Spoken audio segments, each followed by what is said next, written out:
Now let's look at another practice question in Chapter 7. So this question says there are 8,000 students at the University of Tennessee. The average age of all the students is 24 years old with a standard deviation of 9 years. A random sample of 36 students is selected. Okay, so the first question asked, please determine the standard error of the mean. And then the next question asks, what's the probability that the sample mean will be larger than 19.5? The last question asks, what's the probability that the sample mean will be between 25.5 and 27 years? So from this question, we have 8,000 students at University of Tennessee. It doesn't tell us the average of their students has a normal distribution, right? So this will correspond to the case 2 that we introduced before. If you still remember, for case 2, we talk about the population doesn't have a normal distribution, right?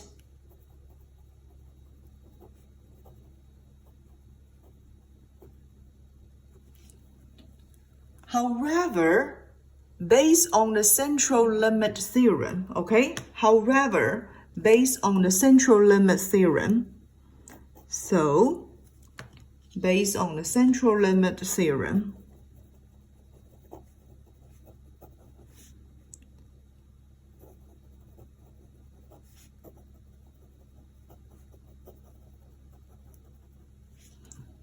we can say the sampling distribution of X bar can be approximately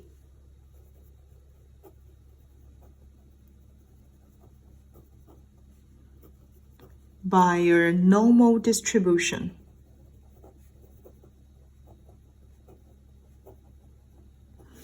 If the sample size is large, okay? If n, the sample size is large. We also talk about in most of applications, if n larger than 30, then we can say the sampling distribution of X bar can be approximately by a normal distribution, right? In this question, let's just summarize some given information, okay? So from this question, if we use X bar to represent the average age, okay? The average age of the sampled students, okay? Of the sampled students. We have the population mean, mu equal 24 years old, right? So those are already given. Mu equal 24 years old. We also have the population standard deviation of 9 years old. And then we have the sample size equal 36. Okay, so now the 36 already larger than 30. So we can use the central limit theorem, help us to say the sampling distribution of X bar can be approximated by a normal distribution.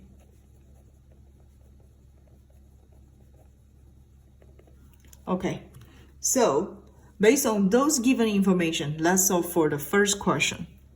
Part A. Determine the standard error of the mean, okay? So we always use the sigma X bar to represent for the standard error of the mean or the standard deviation, okay? It will equal to population standard deviation divide the square root of sample size. So from the first part, we notice population standard deviation equals 9, and then we have the sample size equal 36. So we have 9 divided 6 equal 1.5. So this 1.5 years old will be the standard error of the mean, okay? Now let's look at for the second question. So for second question, it tried to find out the probability that sample mean larger than 19.5, which means we need to find out the probability of the x bar larger than 19.5. In order to find out the probability of x bar larger than 19.5, we need to convert x bar into standard normal distribution, right? So this is what we already talked about. We will use this still represents for probability, but now we need to convert this x bar into z. So we use x bar, subtract expected value of x bar equal 24, right? Divide the standard error we just counted, 1.5 larger than 19.5, subtract 24, divide 1.5. Then we have z larger than -3. You notice here we convert x bar into z, and then we can use the z distribution table to help us find out the probability, okay? So here, in order to find out the probability of the z larger than -3, it is actually equal to find out the probability of 1 subtract the probability of z less or equal to -3, okay? So in order to find out the probability for z less than -3, then we can still use our z distribution table, right? So based on this table, you can first find out for z less or equal to -3 or equal to 0.0013. So this is the probability for z less or equal -3, okay? So you can just write down the probability here, okay? 1 subtract 0.0013, and finally we can get the probability equal 0.9987, okay? So we can get a conclusion that the probability of the sample mean larger than 19.5 equal 0.9987. Now let's look at part C. So part C tried to find out a probability that the sample mean will be between 25.5 and 27 years. So for part C, it actually wants us to find out the probability for x bar lies between 25.5 and 27 years. So very similar to part B, we need to convert this x bar into z, okay? So similar, what we need to do,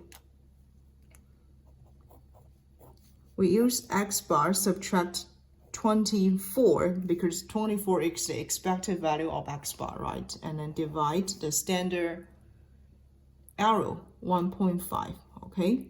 So we need to do both for 25.5 and 27.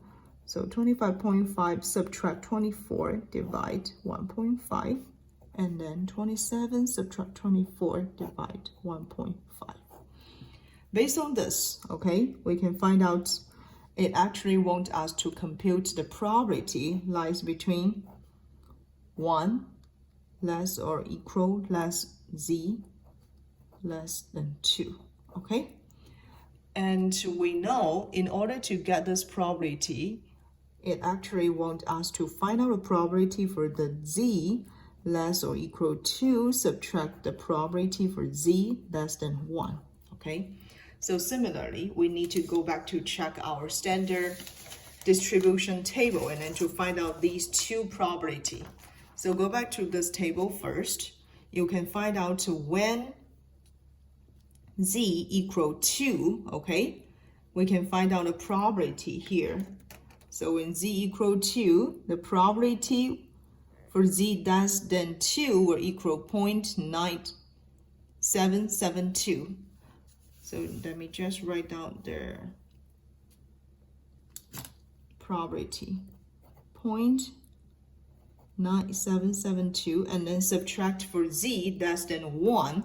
So for z less than 1, the probability will equal 0.8413, okay?